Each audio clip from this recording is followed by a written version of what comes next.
You are getting 100% Jodi on Women Taking the Lead. Fear, to a great extent, is born of a story we tell ourselves. And so I chose to tell myself a different story from the one women are told. I decided I was safe.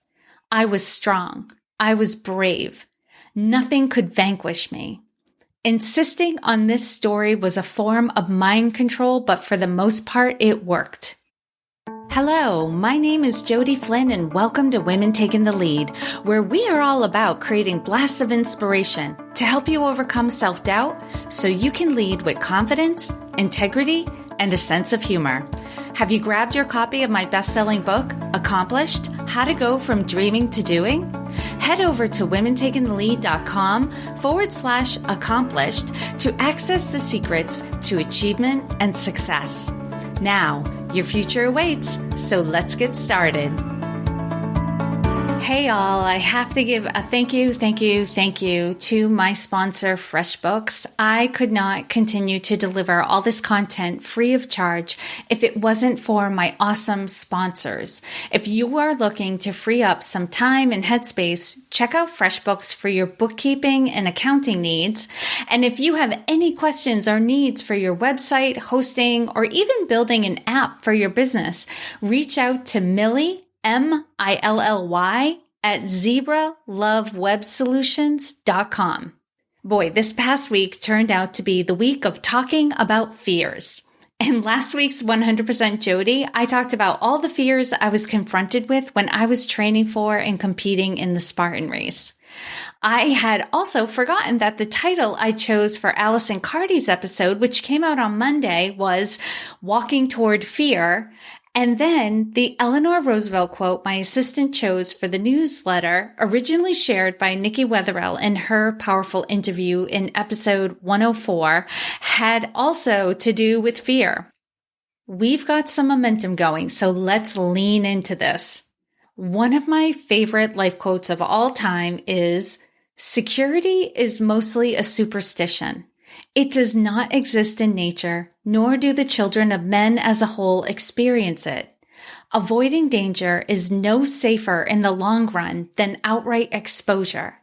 Life is either a daring adventure or nothing." Hellen Keller. Hellen Keller is one of my idols. She is right up there with Saint Teresa, who we probably mostly know as Mother Teresa, but if you didn't know this, she recently became a saint.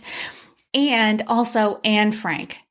These three women experienced horrific adversity and risk in their life, but each one found a way to remain positive, optimistic, and soft. They each felt fear, found acceptance in their life situations, and were able to do tremendous good as a result. And through this episode, I'm going to be using a lot of quotes because recently, I think just because I was looking for it and listening for it, I came across a lot of quotes that inspired me or had me, doing a full body yes. I'll start with Cheryl Strayed, who in her book Wild wrote, "Fear, to a great extent, is born of a story we tell ourselves." And so I chose to tell myself a different story from the one women are told. I decided I was safe. I was strong. I was brave. Nothing could vanquish me. Insisting on this story was a form of mind control, but for the most part, it worked. We have to rewrite our fear stories if we want to free ourselves from a life of limits. If we are too afraid to roll the dice and experience risk, then the risk we are actually taking is living an unfulfilled half-life. Do you wonder why so many people are bored and antsy and looking for diversion? They've been playing it safe for too long. For a lot of you, the risk is going to look like being still and just being with yourself for a while.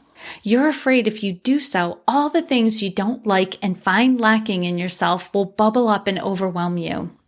All those stories you have about yourself and what you fear might happen if you owned how talented, knowledgeable, and experienced you are. If you owned it and started telling and showing people how amazing you are, you're afraid you'll get called out publicly, ridiculed for being a fraud. And here's what's going to sound crazy. That grueling, punishing story you have, that's your way of playing it safe. You know if you continue to not believe in yourself, you don't have to take any risks. So I ask you, what stories do you tell yourself that induce fear and keep you playing safe? This is a little tongue-in-cheek, but it's also a great opportunity to talk a little bit more about FreshBooks. I feared making mistakes, keeping track of my finances in a spreadsheet. And that's why several years ago, I moved to and invested in a cloud accounting software so I could integrate my financial accounts together and have it all in one place to track it all. There are certain things you can do to give yourself some peace of mind, and my sponsor FreshBooks does exactly that. They get freelancers and small business owners. They understand what's going on in the world today. Only 5 to 10 years ago, working for yourself was considered taboo and looked down upon. There was this thought that if you were self-employed, it was because you couldn't get a real job, but that's no longer true. Today, 1 in 3 Americans is self-employed. The trend is growing, and by the year 2020, this group could grow to be over 40% of the U.S. workforce. Millennials are 54 million strong. They are the largest generational slice of the workforce, and changing employers every 2.5 years, they are also more inclined towards self-employment. FreshBooks is offering a 30-day unrestricted free trial to my listeners. To claim it, just go to freshbooks.com/lead and enter Women Taking the Lead in the How Did You Hear About Us section.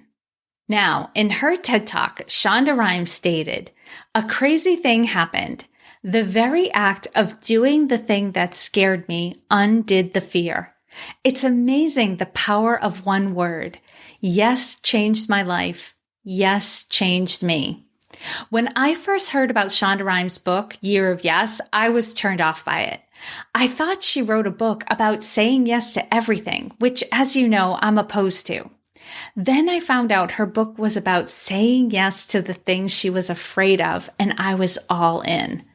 I love the saying, do something every day that scares you, because I know by exposing ourselves to fear on a regular basis, we desensitize ourselves to its paralyzing impact.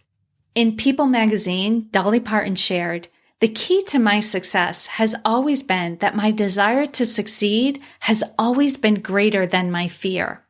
And that's just it. You have to focus on the goal, the mission, your why, however you want to say it. Your desire to be successful has to be greater than your fear. When you focus on the end goal, the fear starts to dissipate and you find the ability to get in action. And if mocking and making light of fear is more helpful to you, then listen into what Elizabeth Gilbert has to say on the subject. Your fear is boring. Fear is boring because fear only ever has one thing to say to us, and that thing is stop. My fear wants me to stop because my fear wants me to be safe, and my fear perceives all motion, all inspiration, all work, all activity, all passion whatsoever as potentially life-threatening. My fear wants me to live a smaller life, the smallest imaginable life ideally. My fear would prefer that I never got out of bed. Your fear is the same, exactly the same as mine. I guarantee it. It's perfectly normal to feel fear. And fear is like a beacon to get us to look at something that might be lurking under the surface. And usually it's a self-limiting belief that needs to be rewritten. But fear is not a reason to hold back or stop. For many of you, fear is causing you to hold back your gifts and your superpowers from the world. You keep them hidden so no one will judge you or find you lacking. But it's a trick. In order for you to live your best life, you must risk everything you fear on the chance that you could change the world. I have to share the Eleanor Roosevelt quote that Nikki Wetherell originally shared in episode 104. You gain strength, courage, and confidence by every experience in which you really stop to look fear in the face. You are able to say to yourself, I lived through this horror. I can take the next thing that comes along. You absolutely can handle the next thing that comes along. And until it does, keep doing your thing. That's how you prepare for the unexpected. You live each day doing your best. What I also find to be true is that we gain confidence in numbers. If you are afraid of something, find some company. Stop trying to go it alone. If you can get help from me or a community, please reach out to me and we can talk through what would be best for you. You can reach me at Jodi, Jodi, at womentakingthelead.com.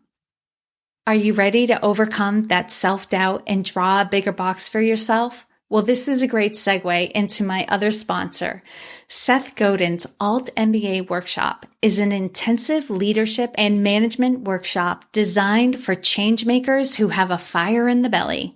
This is for people who are itching to level up and make a bigger impact. 4 times a year, the workshop brings together 2 groups of about 100 leaders, curating the group to pick the right mix of people from different industries and areas of expertise. The end result is you are surrounded by other leaders who are moving to the top in their respective fields and helping to support each other to become stronger, cross-functional change agents. The workshop splits you up into groups every week, so you're meeting a bunch of people you'd otherwise never meet. You're getting and giving feedback and seeing your blind spots in a whole new way.